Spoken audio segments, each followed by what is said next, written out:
Continuar en nuestra serie de predicaciones en la primera carta a los Corintios. Hermanos, recordemos el título de toda esta serie de predicaciones que llamamos por la veintitantos, ¿no? Una iglesia con fundamentos. Estamos queriendo y deseando apegarnos a los fundamentos de la palabra de Dios para construir una iglesia sana para Cristo. Amén. Hermanos, capítulo 11, vamos a estar terminando el capítulo, vamos a leer a partir del versículo 17, esto lo haremos después. Yo te animo a que lo hagas en tu Biblia de papel, el móvil por favor déjalo en silencio para que no interfiera, ¿sí? Y antes de leer, hermanos, vamos a hacer un pequeño repaso, ¿no? Porque en el sermón de la semana pasada, el pastor Marcos allí nos dio un oportuno repaso por varios de los capítulos que ya hemos venido predicando, ¿sí? Y nos ayudó a refrescar el contexto de la carta y las cosas que vienen ocurriendo allí en la iglesia de Corinto y por las cuales Pablo se ve obligado a tratar, ¿de acuerdo? Y recuerdo que el pastor Marcos concluyó una parte de este repaso con una conclusión bien acertada, hermanos. La iglesia de Cristo no se rige por normas humanas. No se rige por normas humanas, sino por la palabra de Dios, y esta es la razón por la que nosotros hacemos gran énfasis en estudiarla y exponerla para que vivamos conforme a su ley, ¿sí? No solamente en la iglesia, sino también en nuestras vidas cotidianas. También nos introdujimos, hermanos, en un tema que no se suele hablar desde muchos púlpitos, pero el cual se abordó desde mi punto de vista de una manera bien sobria y directa, ¿no? Y creo que ha quedado bastante clara cuál es nuestra postura, nuestra posición con respecto al uso del velo en las mujeres en la iglesia, ¿sí? Respetamos a otras congregaciones que lo entiendan de manera diferente, pero entendemos conforme a las Escrituras, conforme a la cultura de la época y conforme al contexto geográfico de la iglesia de Corinto, que el velo no es un mandato para la iglesia del Señor, al menos no el uso obligatorio del velo, ¿sí? Y espero, hermanos, que aquellas mujeres que tengan un corte más corto de pelo, pues estéis más tranquilas, ¿no? Y que los hombres que tengan el pelo un poco más largo, pues no hayan pedido cita en la peluquería para cortárselo en base a este texto, ¿de acuerdo? Y hermanos, solo por cerrar este breve recorderis, ¿no?, del sermón de la semana pasada, tocamos también el asunto de los roles de hombres y mujeres dentro de la iglesia y dentro de la sociedad. Y hermanos, es muy importante que hablemos de ello, porque el mundo ha decidido restablecer cuáles son los roles del hombre y de la mujer en la sociedad y quiere que la iglesia viva conforme a esos roles, pero ya hemos dicho que la iglesia no se rige por normas humanas, sino por la palabra de Dios. ¿Sí? Hermanos, el mundo quiere deconstruir. Deconstruir significa derribar para construir de nuevo sobre ese algo. Quiere deconstruir lo que Dios ha enseñado a sus criaturas desde el principio de la creación. Y es deber de la iglesia mantenerse firme ante las siempre cambiantes opiniones de una sociedad que no tiene a Dios, ¿sí? Entonces, hermanos, no hablaremos de ello hoy, pero si Dios lo permite, cuando lleguemos a 1 Corintios capítulo 14, allí trataremos este tema con más profundidad, ¿de acuerdo? Hermanos, hoy con la ayuda del Señor estaremos considerando 1 Corintios capítulo 11, y el tema que hoy nos concierne es la cena del Señor, su institución, abusos que se habían generado en torno a la mesa y las consecuencias que estaba teniendo sobre la vida de la iglesia. Estos son temas que nosotros necesitamos recordar para llevar a cabo este importantísimo sacramento de manera correcta y que pueda hacer todo el bien que pueda a nuestras almas. Amén. Entonces, hermanos, vamos a orar antes de leer el texto. Vamos a pedir la ayuda del Señor. Inclina tu rostro y dile: Padre, Señor, ayúdanos a ser conscientes de tu presencia en este lugar. Lo hemos cantado. Danos el entendimiento de Jesús, de su temible hermosura, de su presencia. Señor, que inundes este lugar de tu presencia, Padre, y podamos ser conscientes de ellos para temerte y amarte y disfrutar de la exposición de tu palabra. Habla a tu pueblo, te lo pedimos en el nombre de Jesús. Derriba, Señor, argumentos que hemos levantado nosotros mismos sobre nuestras vidas e implanta los tuyos, porque esa es la manera de ser felices y de hacer una iglesia sana para ti. Ayúdanos, te lo pedimos en el nombre de Jesús. Amén. Muy bien, hermanos. 1 Corintios capítulo 11, a partir del versículo 17.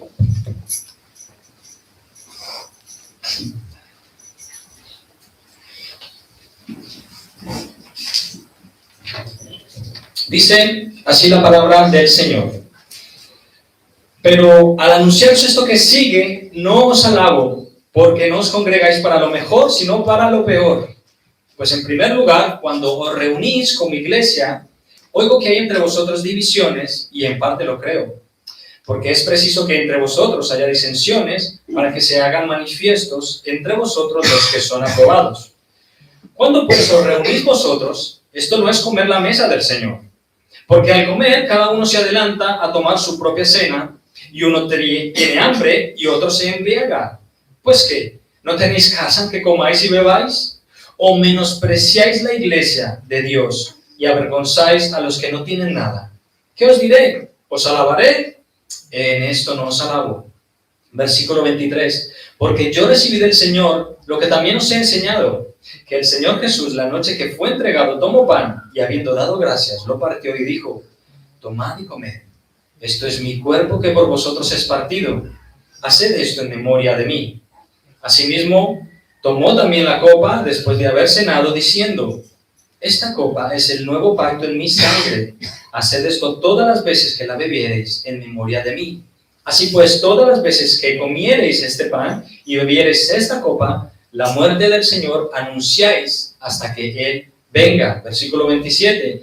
De manera que cualquiera que comiere este pan o bebiere esta copa del Señor indignamente, será culpado del cuerpo y de la sangre del Señor. Por tanto, pruébese cada uno a sí mismo y coma así del pan y beba de la copa, porque el que come y bebe indignamente, sin discernir el cuerpo del Señor, juicio come y bebe para sí.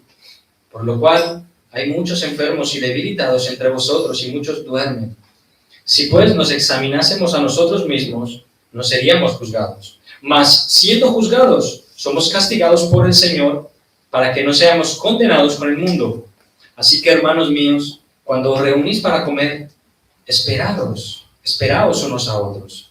Si alguno tuviere hambre, coma en su casa, para que no os reunáis para juicio. Las demás cosas las pondré en orden cuando yo fuere. Y hasta aquí, hermanos, la lectura. Lo primero que observamos, hermanos, es la diagnosis de un problema serio en esta comunidad de creyentes. Sí, otro problema en la iglesia de Corinto, y mira que ya van pocos. Esta problemática, hermanos, había provocado la vergüenza del apóstol Pablo al decirle: mirad, en esto no os alabo, ¿no? En esto que os voy a decir a continuación, yo no puedo ni elogiaros, ni felicitaros, porque cuando ustedes se reúnen, no se reúnen para lo bueno, sino para lo malo. Y esto no puede ser, y menos dentro de la iglesia del Señor, ¿sí? En primer lugar, hermanos, el apóstol dice ahí en el versículo 18, cuando os reunís como iglesia, hagamos un alto allí y luego seguimos con el diagnóstico del problema. Cuando nos reunimos como iglesia, hermanos, aquí estamos, debemos recordar que la iglesia de Cristo se reúne con bastante frecuencia, desde hace unos 2000 años, y no ha parado de hacerlo nunca, a pesar de las adversidades, persecuciones y demás vicisitudes. Y cuando nos reunimos en este local, hermanos, por ejemplo, ¿no? Porque, hermanos, esto es un local, aunque nosotros lo llamamos iglesia, esto es un local, no es un edificio sagrado ni nada por el estilo.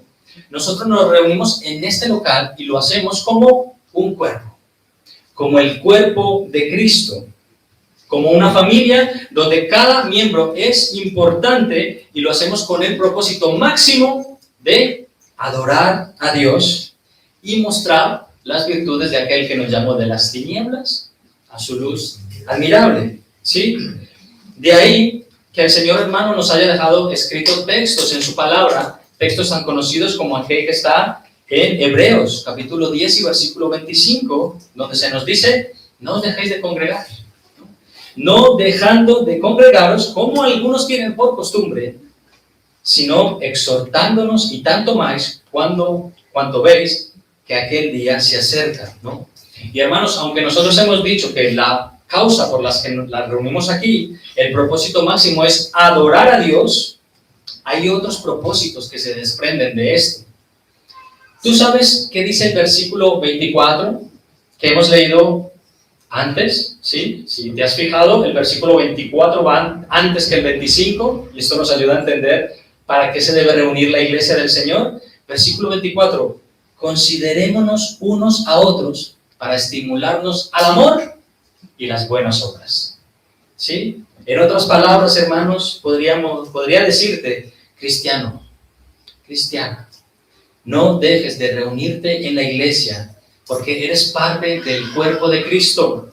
Lo necesitas porque sé que deseas adorar a Dios, pero también lo necesitas porque tienes que ser estimulado al amor y a las buenas obras que Dios preparó de antemano para que anduviéramos en ellas.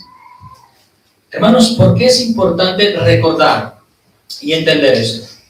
Porque olvidarse de esto, de la razón por la que uno se reúne en el local, fue una de las razones por las que se estaba originando desórdenes en la cena del Señor. Y alguno dirá, ¿qué? ¿Esto está relacionado? Sí, luego voy a intentar demostrarlo. Observemos la parte B del versículo 18. Oigo que entre vosotros hay divisiones. ¿Sabes qué? Me lo creo, dice el apóstol. Hermanos, para el líder de una familia, para el líder de un país o de una comunidad, escuchar que hay divisiones es motivo de mucha tristeza. Y Pablo dice, me lo creo. Y seguro que esto no se lo tomaría Pablo con alegría. Cuando nosotros expusimos el capítulo 1 de Primera de Corintios, hace meses ya, vimos que ese fue el primer problema que Pablo atacó, ¿no? Que habían divisiones dentro de la iglesia y los hermanos estaban decantando por algunos líderes de la iglesia. Algunos decían ser de Pablo, otros decían ser de Pedro, o sea, de Cefas, otros del gran Apolos, y los más espiritualoides decían ser de Cristo, ¿no? Yo no me quedo con nadie. Y habían divisiones como si de partidos políticos se trataran, ¿no? Y Pablo corrigió y puso todas estas cosas en orden. Pero ahora, hermanos, lo que ocurre en el capítulo 11 es un tipo de división que es bastante más repugnante, pero muy humana. Divisiones por cuestiones de nivel social y de nivel racial. Hermanos, yo he estado leyendo a varios comentaristas sobre este asunto y todos ellos están de acuerdo en cuál era la razón de estas divisiones en este punto de la carta.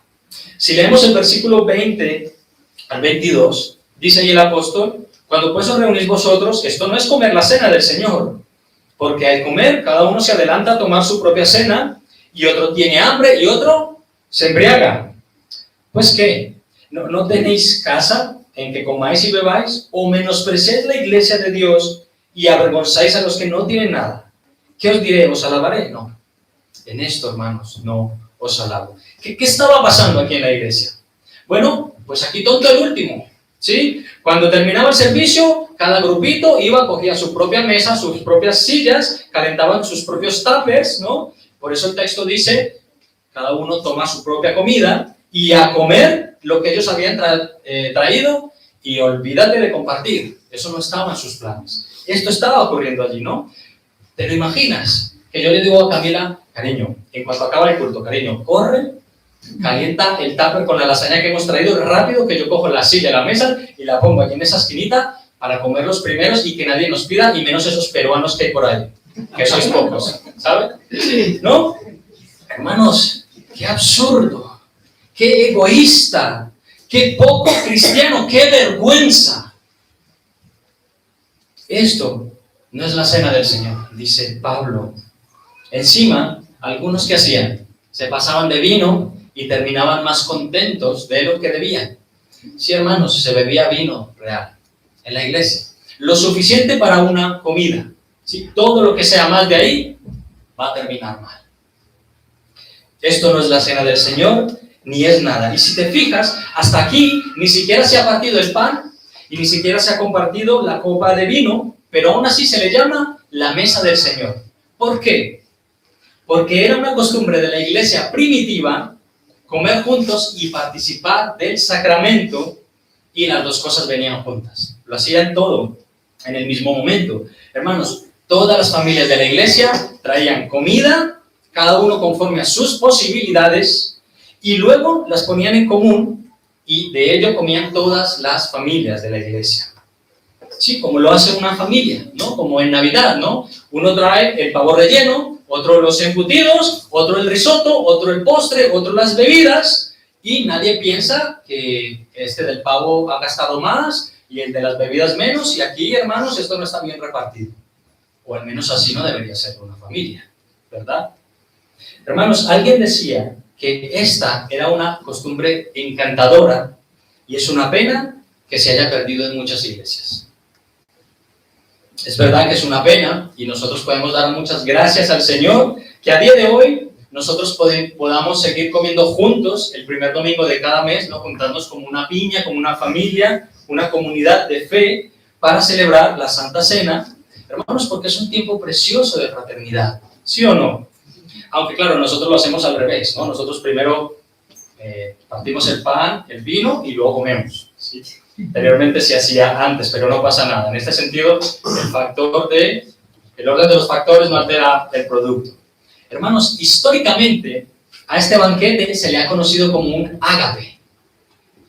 El ágape es una palabra que significa amor incondicional, amor fraternal o profundo, y en este contexto el ágape significa el banquete del amor o la comida del amor, ¿sí? Y de hecho todavía hay personas que cuando se reúnen para comer, ¿verdad?, le llaman a esto un ágape. Vamos a hacer un ágape. No sé si alguna vez has escuchado esta palabra, en España se utiliza mucho, y si no sabías lo que significaba, pues ya lo sabes, ¿sí? Ahora igual le llamamos el ágape a la comida fraternal. Hermanos, el siguiente domingo tenemos un ágape, ¿sí? Y eso significa, es la comida del amor y no la comida del desprecio, no la comida de humillar a los demás, no la comida del egoísmo, y absolutamente no la comida de no pensar en nosotros. Porque esto es lo que estaba ocurriendo, que esta reunión se estaba degenerando con las semanas y los meses, y mira lo que estaba ocurriendo allí. Y hermanos, mira lo que dicen los historiadores y comentaristas. Fijaos, la iglesia, como hoy en día también quizá, estaba conformada por personas de todo tipo de estrato social, ¿sí? En ella habían ricos y pobres. Unos podían llevar mucho y otros que a lo mejor podrían ser quizá esclavos, pues a lo mejor no podían traer mucho a la iglesia. Y quizá para muchos pobres o esclavos, la comida del ágape representaba la única comida decente que ellos iban a poder disfrutar durante la semana. Por su condición. Hermanos, el mundo antiguo estaba radicalmente dividido. Habían gentiles y judíos, romanos y salvajes, intelectuales e ignorantes, libres y esclavos, pobres y ricos, fragmentado por todos los sitios. Y es precisamente en medio de toda esta división repugnante, marcada por el mundo, donde la iglesia de Cristo representa un oasis, en medio de un desierto árido, donde todas estas distinciones desaparecían. Ya no hay esclavo ni libre, no hay hombre ni mujer, no hay gentil ni judío, todos como uno en Cristo. Había allí, hermanos, una comunión real Qué imagen más hermosa, ¿verdad? Pensar un momento en esto. Un rico, lleno del amor de Dios, se sentaba a gozarse en amor con un esclavo a su lado y se gozaba en compartirle lo que el día anterior había estado preparando con amor, pensando en estas personas. ¿Por qué? Porque el esclavo ahora es su hermano, ahora es su hermano en Cristo, es uno por el que Cristo también derramó su sangre. Pero al revés también, el esclavo se gozaba de sentarse al lado del rico y ya no lo veía como un duro opresor que solo quiere ni mal. Ahora lo veía con ojos de amor. Esta persona rica, Dios le ha dado la facultad de tener mucho y es mi hermano en Cristo. ¿Veis qué bonito, hermanos, cómo Cristo rompe todas estas distinciones? Hermanos míos, de verdad, esto solo lo puede hacer Jesucristo. Y debemos pedir a Dios que nos dé a todos nosotros ese mismo espíritu de amor, de fraternidad y de generosidad. Y que nos quite el egoísmo de solo pensar en mi pequeño espacio. Porque, hermanos, el peligro de hacer distinción de personas o acepción de personas por causa de la cantidad de bienes que posee, de dinero que tiene, de la apariencia, de la influencia o su carisma, es un peligro real en la iglesia. Es un peligro real, ¿no? El apóstol Santiago también tuvo que combatirlo. No sé si lo recordáis, ¿no? El apóstol Santiago decía allí en la carta que él escribió que, claro, vosotros cuando veis que llega un rico y le veis que tiene un anillo en la mano, a ese que está bien vestido, a ese sí le decís, venid, ponte aquí, en primera fila. Mientras que al pobre, al esclavo, tú en la última fila. Y si no consigues la silla, pues lo siento por ti, ¿verdad? Pues, hermanos, la iglesia tuvo que luchar con esto desde el principio y lo tenemos escrito para que nosotros también vigilemos y recordemos que es un peligro real. Y cuando esto está apareciendo en la iglesia, nosotros debemos combatirlo y expulsarlo. Amén. A ver que me ponga al día, porque mientras os he estado hablando, he cerrado la predicación, pero aquí ya la tengo. Bien. Un poco más para adelante.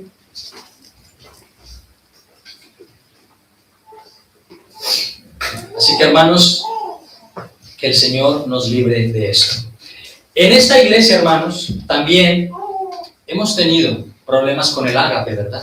Digo, en la iglesia de Yuti. Hemos tenido nuestros problemillas. Nos ha costado un poco, pero con el tiempo, con paciencia y con amor mutuo, nosotros hemos venido trabajando y puliendo esos defectos que hemos ido identificando con los meses, ¿no? Hermanos, al principio yo recuerdo que había hermanos aquí en la iglesia que repetían segundo plato sin siquiera considerar si habían personas que ya habían comido. A lo mejor los hermanos estaban dentro en la cocina sirviendo, a lo mejor el pastor estaba aquí en el despacho con alguna familia y cuando salía ya no había apenas comida, no había ni sitio, nadie se había acordado de ellos para acordarle un sitio a los hermanos que estaban sirviendo, ¿sí? Pero poco a poco lo hemos ido corrigiendo. Ahora ya vamos ordenado, ya se sirve, ya pensamos en los demás y aún todavía, hermanos, hay cosillas que hacemos bien en identificar e ir corrigiendo, ¿sí? Pero bueno, este era el ambiente y la problemática en Corinto. Y naturalmente esto traía divisiones, hermanos. Desafortunadamente esto traía divisiones y aún con todo, el apóstol era consciente que incluso este mal rollo podía haber sido utilizado por Dios para mostrar el egoísmo y la generosidad de algunos hermanos y demostrar quiénes estaban aprobados y quiénes no. Sí, esto es lo que hemos leído en el versículo 19, ¿no? Imagina, hermanos, que en una comida fraternal tú eres el primero, tú eres el segundo y tú el tercero y poco de pensar en los demás. Pero en la comunidad, hermanos, nosotros vamos haciendo esfuerzo y amonestando y exhortando a la iglesia para corregirlo, porque somos un cuerpo, una familia. Pero imagina que después de 6 meses, tú sigues siendo el primero, tú sigues siendo el segundo y tú el tercero y poco de pensar en los demás. Bueno, eso quiere decir que tienes un ego enorme y que no te interesa tener mentalidad de comunidad. Entonces, en tal caso, haces muy bien en tomar el consejo de Pablo, versículo 22. ¿No tienes casa para que comas allí? ¿Que tienes que ser el primero, el segundo y el tercero? Oye, come un poquito en casa o tráete un bocata y te lo comes antes si tanta hambre tienes. Pero piensa un poquito en los demás, no eres el único que tiene hambre, ¿sí? O menosprecias la iglesia de Dios y te gusta avergonzar a los que tienen menos. Egoísta, suspenso, no estás aprobado. Y es que sencillamente, hermanos, es que esta no es la mentalidad de Jesús. No, Jesús lo compartió todo. Jesús dio todo lo que tenía y como no tenía más grande que dar, Él se dio a sí mismo en generosidad por amor a ti y a mí y fue a la cruz por amor a los suyos. Y uno que no entiende esto y permanece en su egoísmo no está aprobado por Dios. Está suspenso. Igual es que no es ni cristiano, ¿no? Porque, hermanos, Dios nos salva de nuestros pecados, ¿sí? Pero Dios también nos salva de nuestro propio egoísmo, de nuestra falta de empatía, ¿no? Esto es lo que significa la santificación, que Dios nos va santificando, mejorando, moral, intelectual, éticamente, ¿sí? Pues esto causaba divisiones en la iglesia, hermanos. Y os digo, las divisiones, hermanos, son feas y muy dolorosas. Yo no sé si vosotros, bueno, digo, aquí sois muchos que os habéis convertido aquí, ¿no? Pero no sé si alguien ha sufrido una división en su iglesia. Y yo, por desgracia, he vivido 2 divisiones de iglesia. 2 divisiones. Y ha causado mucho dolor. Mucho dolor. Y sabiendo lo que se siente, os digo una cosa, como pastores, estamos dispuestos a luchar y sufrir para que esto no se produzca aquí. Y necesitamos vuestra ayuda para que esto no se produzca aquí. Si alguien quiere minar la iglesia con comentarios divisivos y falsas doctrinas o sembrar un mal ambiente, sacaremos el látigo. Y esperemos que no llegue ese momento para usarlo. Porque el látigo es bíblico, hermanos. Es muy cristiano. Jesús sacó un látigo cuando volcó las mesas de los cambistas.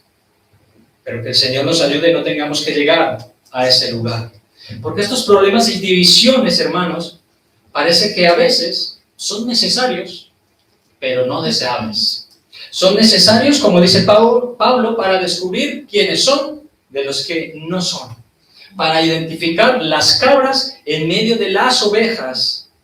O simplemente para corregir corazones egoístas. Todos nosotros tenemos ahí un remanente egoísta en el corazón.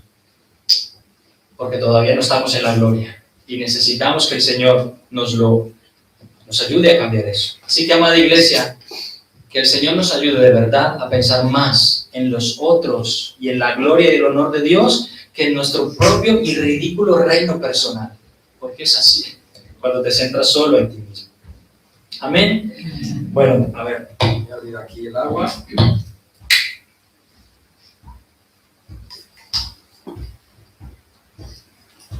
Pasemos entonces a la institución de la Cena del Señor.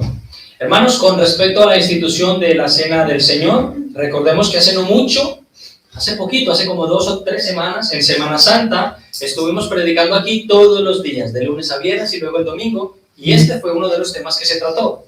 Si no recuerdo mal, fue un jueves, el pastor Marcos precisamente estaba enseñando esto y nos dio un buen repaso, hermanos. Empezó a trazar desde la Pascua judía y sus orígenes y cómo todo esto desembocaría en la institución de la Santa Cena, donde cobraría pleno sentido en Cristo, ¿sí? Entonces, hermanos, lo tenemos fresco, ¿sí o no?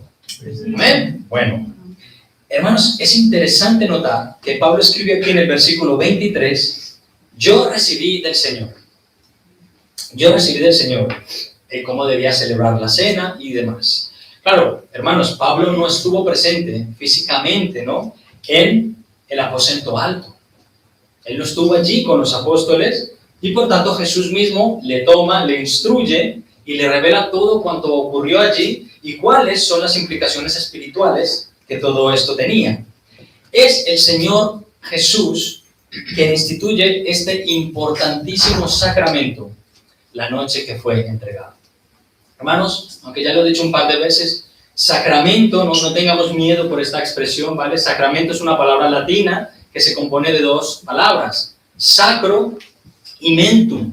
Sacro o sacra es algo que es sagrado y mentum significa un medio. Entonces podríamos traducir esta palabra como un medio sagrado, aunque a mí me gusta más llamarle, como le llaman muchas otras personas, que un sacramento es una santa ordenanza. Una santa ordenanza por la que nosotros confirmamos y recordamos aspectos muy importantes de nuestra fe. ¿Sí? Y hermanos, en el Nuevo Testamento observamos dos sacramentos impuestos por el Señor Jesucristo. Y estos son los únicos dos sacramentos que nosotros como iglesia observamos, aunque hay iglesias que a lo mejor observan más sacramentos. ¿Cuáles son? El bautismo y la cena del Señor. Dos. Solo tenemos dos, y es menester de aquel que se identifica como cristiano, como seguidor de Jesús, que lo practique. Y por eso, hermanos, nosotros hacemos tanto énfasis en hacerlo con seriedad y con responsabilidad. Que cuando te bautices, sepas lo que estás haciendo. Y que cuando participes de la cena del Señor, sepas lo que estás haciendo. Ahora bien, mientras yo estudiaba de nuevo el texto esta semana, hermanos, me daba cuenta de algo bien interesante. Nosotros sabemos que el pan representa el cuerpo de nuestro Señor Jesucristo, ¿sí o no? Bueno, el pan es partido en la cena por el Señor Jesús y es comido por los creyentes, simbolizando el cuerpo partido de nuestro Señor por nuestros pecados, y al comerlo, nosotros nos hacemos receptores de los beneficios de su sacrificio. Bien, hasta ahí el pan, ¿no? De hecho, Jesús no es la primera vez que habla de esto. En Juan, el Evangelio de Juan, capítulo 6 y versículo 53, el Señor Jesús dijo: si no coméis la carne del Hijo del Hombre y bebéis su sangre, no tenéis vida en vosotros. El que come mi carne y bebe mi sangre, tiene vida eterna. Y yo le resucitaré en el día postrero. Porque mi carne es verdadera comida y mi sangre es verdadera bebida. El que come mi carne y bebe mi sangre, en mí permanece y yo en él. Y luego Juan termina su argumento, el argumento de Jesús, en el versículo 58. Este es el pan que descendió del cielo. El que come de este pan vivirá eternamente. Ahí hay una plena explicación de lo que significa que Cristo sea el pan. Y hermanos, cuando se trata de la copa de vino, que representa su sangre derramada, nos dice ahí 1 Corintios, en el versículo 25, que esa copa es el pacto en mi sangre. La copa representa un nuevo pacto. Y es cierto, hermanos, que Jesús ha derramado su sangre por nuestros pecados. Y eso lo sabemos de sobra.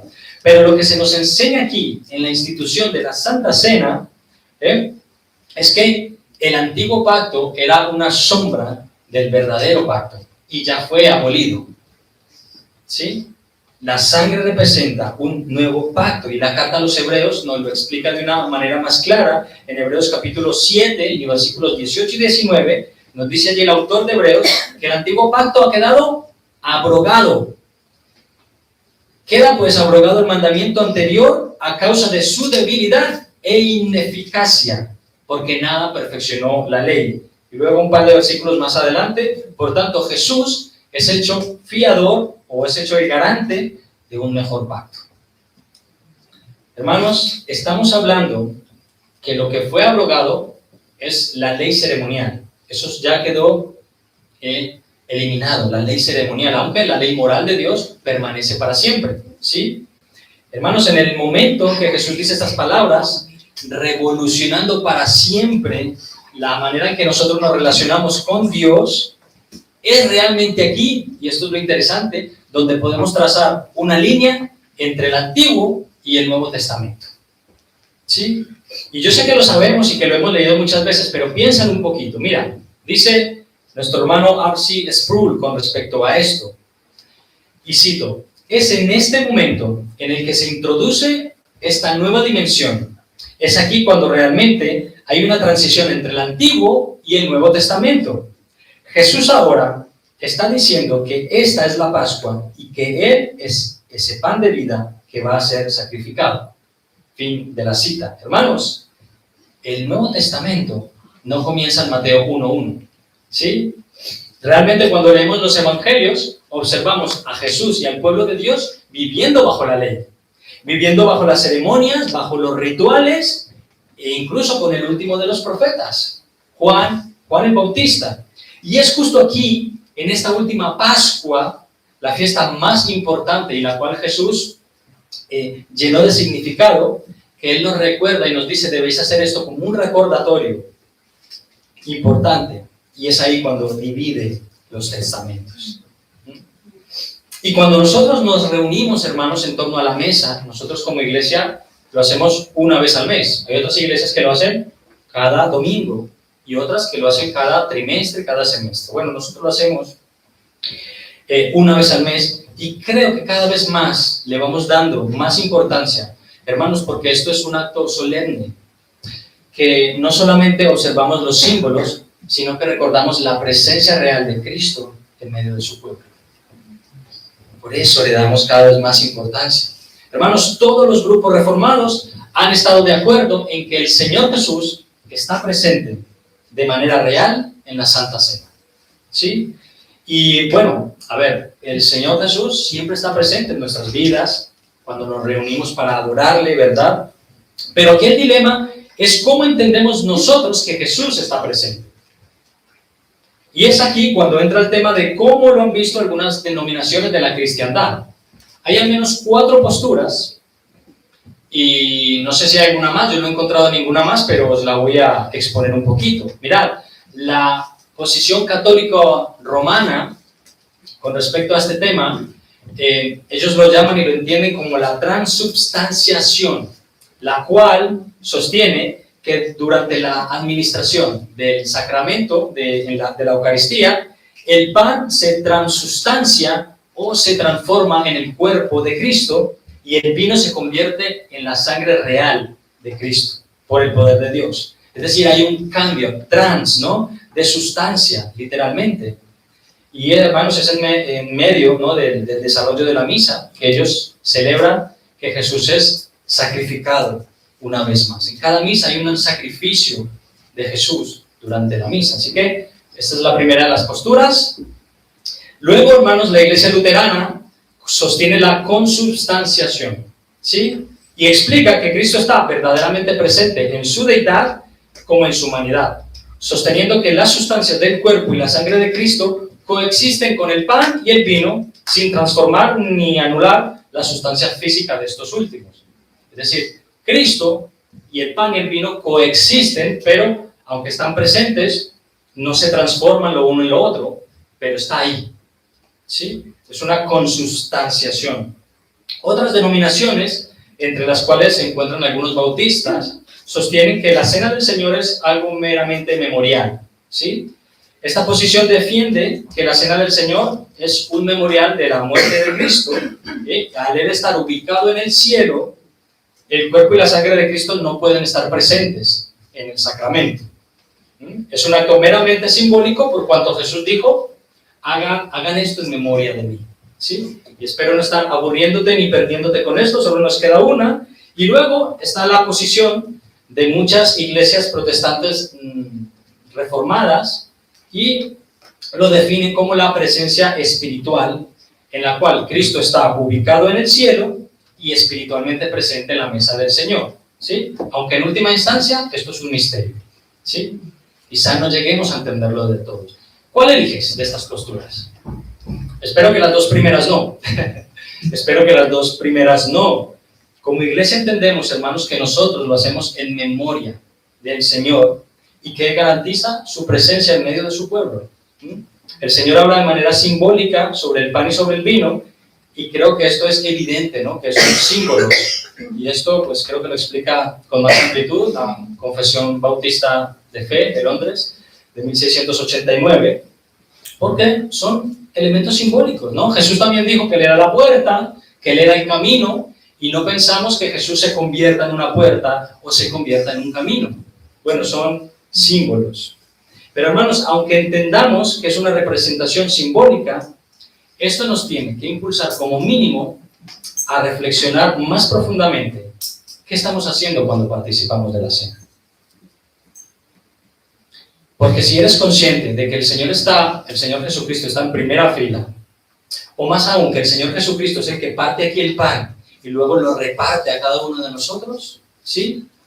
¿Qué actitud vamos a tomar en nuestro corazón cuando tengamos estos elementos en la mano el domingo que viene, por ejemplo? ¿Qué actitud vamos a tomar en nuestro corazón? Porque, hermanos, la semana que viene provisionalmente estaremos celebrando la Santa Cena y no quiero que nos quedemos con la idea de que para participar de la Santa Cena pues debes estar perfectamente puro e inmaculado. No, ese no es el punto, porque esto es imposible para nosotros. Pero sí que es verdad que somos llamados a participar de la cena dignamente. Y este ya es nuestro último punto. Participando dignamente de la cena, que creo que es lo que le da el título a esta predicación. Dignidad en la cena del Señor. ¿Qué significa participar dignamente de la cena del Señor? Hemos leído en el texto que es un momento de prueba, ¿sí? Que cada cristiano debe hacer un parón y probarse a sí mismo, porque el versículo 29 dice que el que come y bebe indignamente sin discernir el cuerpo del Señor, juicio come y bebe para sí. ¿Sí? La verdad, hermanos, es que en términos objetivos nunca seremos dignos de participar de la Santa Cena. Nunca, nunca. Pero hemos sido redimidos por Cristo y Él ha sido quien nos ha dignificado, quien nos hace dignos de participar de la cena. Ahora bien, personas redimidas como nosotros, ¿sí? Los que hemos confiado en Cristo como nuestro Salvador, pudiéramos estar participando indignamente de la cena, y esto es lo que Pablo intenta corregir aquí en el texto. Lo que esto significa, hermanos, es que un cristiano pudiera no estar considerando la importancia de lo que se está recordando aquí, y que aún así venga y participe de la cena sin prestar atención ninguna a lo que hace, con una actitud irreverente y con un mal testimonio para su alma. Hermano y hermana mía, mira, si hay algún pecado flagrante en tu vida, con el que apenas lucha, o quizás estás luchando, pero lo amas y no quieres abandonarlo, escúchame bien. Bueno, en primer lugar, arrepiéntete, ¿no? Estas actitudes quizás son más fáciles de identificar, pero si es lo que está ocurriendo en tu vida, yo te diría, no participes de este sacramento, porque lo harás de manera impulsiva y precipitada. ¿Sí?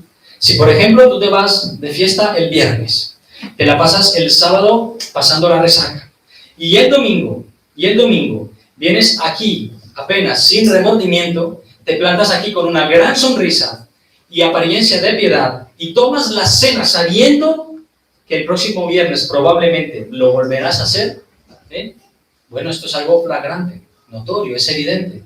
No participes. No tienes el deseo de abandonar. Pero, hermanos, hay otras acciones y actitudes del corazón que quizás, bueno, no son tan claras, ¿no? No son tan claras, y puede hacer que participemos de manera consciente e inconsciente, de manera indigna. Por ejemplo, te doy varios ejemplos. Pretender adorar a Dios con un corazón frío y distraído. ¿Sí? Voy porque toca. Participo de la cena porque me parece algo bonito, entrañable. Con sus labios me honra, pero su corazón está lejos de mí. ¿Sí? Otra, con amargura de espíritu. Amargura de espíritu. A lo mejor has discutido en casa hoy mismo, domingo, y no has dicho ni siquiera lo siento antes de salir. Entonces, ¿qué haces? Deja tu ofrenda y ve y reconcíliate con tu hermano. Y proponte firmemente trabajar en ello. O quizá en la iglesia, hermanos, quizá tienes un roce con algún hermano aquí y no lo puedes ni ver, lo evitas. Bueno, deja tu ofrenda, deja tu silla y reconcíliate con tu hermano. Pídele a Dios que te ayude a verlo con sus ojos, porque ya está claro que tú no le puedes ver con ojos diferentes. Pídele que te ayude. pero que lo haga de una manera genuina, no fingida, que lo haga de una manera real, hermanos. Porque dice Sujel Michelem que con estas actitudes que tenemos en el corazón, que a veces manifestamos, negamos lo que simboliza la cena del Señor. Y esto es que somos un cuerpo. Que somos un cuerpo. Mira, quizá a lo mejor hay alguien que esté teniendo una actitud impenitente con algún pecado en particular. Algunas personas, hermanos, no estando en condiciones para participar de la mesa del Señor, lo hacen por el orgullo de a ver qué van a pensar los otros cuando me ven que yo no estoy participando de la Santa Cena. ¿Sí? No, si no participo de la cena, bueno, sabrán que estoy pecando, entonces participo por si las moscas. Amados hermanos, si estás en pecado, reconcíliate con Dios. De verdad, no vamos a juzgarte, todo lo contrario, queremos ayudarte a batallar con ello. Yo quiero que tú me ayudes a mí a batallar con ello. ¿Para qué? Para que seamos más santos, para que seamos esa iglesia que Dios quiere. Y con todo esto, hermanos, no queremos que dejes de participar del sacramento. No es nuestra intención que aquí el domingo que viene, pues, 4 copas y 4 cachos de pan. No, porque, hermanos, este acto es en sí mismo una muy buena ocasión para testificar y renovar nuestra actitud y nuestro compromiso con Dios. ¿Sí? Es por eso que nosotros solemos dar un momento antes de tomar la Santa Cena y meditar, pensar, ¿no? Revisar el corazón. E incluso, hermanos, os enviamos un WhatsApp un par de días antes para decir que el domingo hay Santa Cena. Prepara tu corazón. Prepara lo que le vas a ofrecer al Señor allí. Prepárate para que renueves tu compromiso con Dios. Hermanos, es un momento para evaluar tu vida y para arrepentirte nuevamente de ese pecado que ves e incluso del que no ves, pero tienes sospechas, ¿no? El salmista decía en el Salmo 139, examíname, oh Dios, y conoce mi corazón, pruébame, y conoce mis pensamientos, y ve si hay en mí camino de perversidad, y guíame en el camino eterno. Que esa sea también nuestra actitud, Señor, examíname, muéstramelo, pero cuando te lo muestre, ten la actitud y la humildad suficiente para reconocer que quizá tengan razón. Examíname, porque quiero ser puro delante de ti. Pero incluso, hermanos, es que esto pasa, esto es la vida práctica. Incluso ese mismo domingo pueden surgir un montón de circunstancias antes de llegar a la iglesia. No sé a cuántos os ha pasado a mí, sí. Circunstancias que no has deseado, pero se han originado, ¿sí o no? Imagina, por ejemplo, que has salido de casa discutiendo con tu marido, o con tu mujer, o con tus hijos, que no te has portado a la altura, has dicho palabras pecaminosas e hirientes, o simplemente has ignorado cruelmente a tus seres queridos. Paso de ti, déjame. Esto puede pasar un domingo. Vienes preparando el corazón y el domingo, surge. Y llegas aquí, día de celebrar la Santa Cena. ¿Qué haces en este caso? ¿Participas o no? Tienes serias dudas y en el momento de la reflexión previa, al tomar los elementos, entras en oración y estás dispuesto a no participar. Hoy no, Señor, hoy no. Ok, déjame decirte algo. Si estás sinceramente arrepentido, si estás sinceramente arrepentida por lo que ha ocurrido, toma ese momento y proponte hoy, al llegar a casa, arreglar las cosas. ¿Sí? A lo mejor lo quieres hacer en ese momento, pero no hay tiempo. No puedes salir y ponerte a cuentas con tu familia, no puedes salir y coger el teléfono porque ya es el momento de la Santa Cena, ¿verdad? No puedes decir, lo siento, está bien, de acuerdo. Habla con el Señor en ese momento de reflexión y dile, Padre, he pecado contra el cielo y contra ti, lo siento. Me comprometo que hoy cuando llegue a casa lo voy a solucionar. Te lo prometo, Señor. Iré con un corazón humilde y diré a mi familia, perdóname. Siento haber dicho esto. Siento haberte tratado de esta manera. Estoy luchando con ello. quiero ser mejor para la gloria de Dios, pero también mejor para mi familia. Si esa es tu actitud y esa es tu resolución, entonces, si te comprometes sinceramente, automáticamente podrás sentir la paz de Dios, que sobrepasa todo entendimiento, y participa sinceramente del pan y del vino, dignamente. No a la ligera, no hermanos, no sin corazón, no por inercia, no fría, ni descuidadamente, porque no queremos que el Señor nos diga con sus labios, que el Señor nos diga, con sus labios me honra, pero su corazón está lejos de mí. Yo no quiero escuchar eso. Y que tampoco, hermanos, sea la única, que lo hagamos únicamente por participar del sacramento, ¿no? Ya que toca Santa Cena, pues me pongo a cuentas. No, que esto sea un acto de vida constante, que lo hagamos constantemente. Porque esto es lo que realmente quiere Dios para tu vida todos los días. ¿Tú crees que Dios quiere que tu casa sea un infierno, un lugar de batalla? Eso es lo que no, que lo que el Señor quiere es que su paz inunde tu vida, tu hogar. ¿Sí o no? Amén. Ahora, si alguien sabiendo esto aún decide hacerlo indignamente, la consecuencia es severa. Y no la digo yo, no la dice el apóstol, la dice el Señor.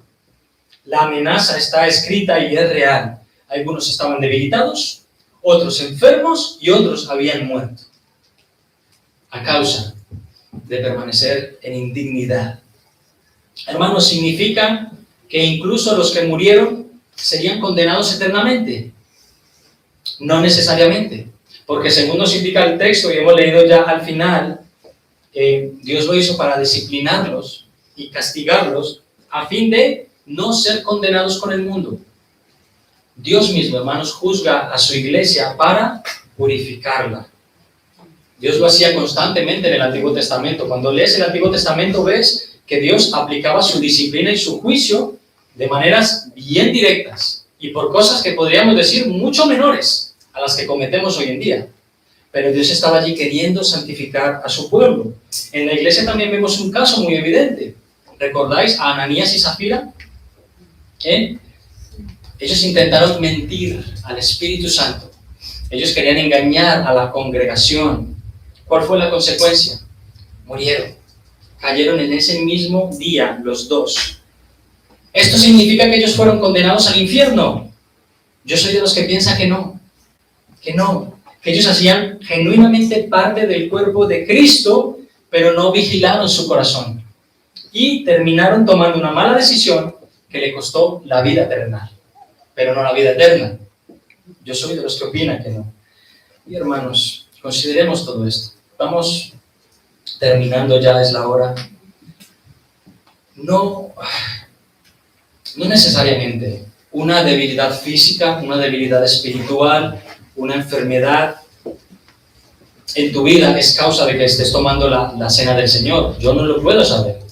Dios sí. Pero esas cosas las juzgará el Señor. Pero que Dios nos libre, hermanos, de levantar la mirada acusatoria por aquellos que lo están pasando mal, y a lo mejor alguien piense que les está pasando eso porque están en pecado, que es lo que pasa en algunas iglesias. No, hermanos, esto no es el karma, que tú haces algo mal y entonces la vida te paga mal. Es que si fuera así, el mundo estaría pasándolo mal constantemente. Que Dios nos libre de levantar la vista acusatoria diciendo, esta persona no levanta cabeza por eso. Pudiera ser, pero eso no es tu trabajo juzgar. ¿Sí? Porque esto le pasó a los apóstoles. En Juan capítulo 9, los apóstoles vieron a un ciego allí en la entrada del pueblo y dijeron al Señor Jesús, Maestro, ¿quién ha pecado para que naciera así? ¿Él o sus padres? ¿Cuál es la causa de su ceguera? ¿Sí? ¿Y qué les contesta Jesús? No, ni él ni sus padres han nacido así para que la gloria de Dios se manifieste en él. Yo he venido aquí para hacer esas obras, para glorificarme y devolverle la vista al ciego. Y se la devolvió él. Pero ahí está, es que es muy humano, está pasando mal, porque seguro que tiene un pecado. A veces sí, hermanos, pero no necesariamente siempre. Y tu debilidad o tu enfermedad o cualquiera que sea tu circunstancia ha sido permitida, ¿no? Como decía Mónica en la alabanza, para que Él haga su obra en ti, para que te refine, y experimentes más profundamente su gloria. Oh, hermanos, iglesia amada, que el Señor nos ayude a considerar todo esto que hemos hablado hoy. Sí, yo creo, siento que me quedo corto, que soy torpe, que no consigo transmitir esto con la fuerza que está ahí, ¿no? Pero que el Señor nos recuerde que su gran sacrificio, que al haber partido su cuerpo y derramado su sangre por nuestros pecados, para perdonarnos, es algo que tenemos que estar constantemente recordando, mis hermanos, para que cada vez que vengamos a adorarle y compartir juntos el banquete del amor, ¿sí?, podamos hacerla digna y adecuadamente por amor de su nombre y para felicidad nuestra. Amén. Amén. Que el Señor bendiga su palabra y su iglesia. Vamos a orar. Padre, oh Señor, ayúdanos, Padre. Ayúdanos a ser una iglesia que toma tus cosas en serio, Padre. No solamente el bautismo, no solamente la Santa Cena, sino tomarnos una vida cristiana en serio. Vivir de verdad para ti. Todos los días, Señor, que estemos tomando decisiones. Todos los días cuando estamos luchando con nuestro carácter, con nuestro impulso. Ayúdanos, Señor. Queremos ser santos. Queremos estar felices, porque todo esto nos trae mucha tristeza, Señor. Queremos que tu iglesia sea fuerte. Queremos que las familias sean fuertes, que podamos aquí juntos reflejar el amor de Dios, no con egoísmos, no cada uno pensando en sí mismo, Padre, sino como tu Hijo nos lo enseñó, lleno de generosidad, darse a sí mismo por los demás, ver a nosotros con amor, no solo parecerlo, sentirlo de verdad, poder mirar al hermano, a la hermana y decir, en mi corazón te amo, a pesar de. Así queremos hacer, Señor, ayúdanos, porque la verdad es que somos muy débiles y damos mucho lugar a la carne, pero queremos ser dignos, hijos tuyos, aunque tú nos has dignificado, queremos vivir como tales, Padre. Esta es nuestra oración, descansamos en ti. Creemos que lo vas a hacer porque es lo que quieres. En el nombre de Jesús. Que sea la gloria. Amén.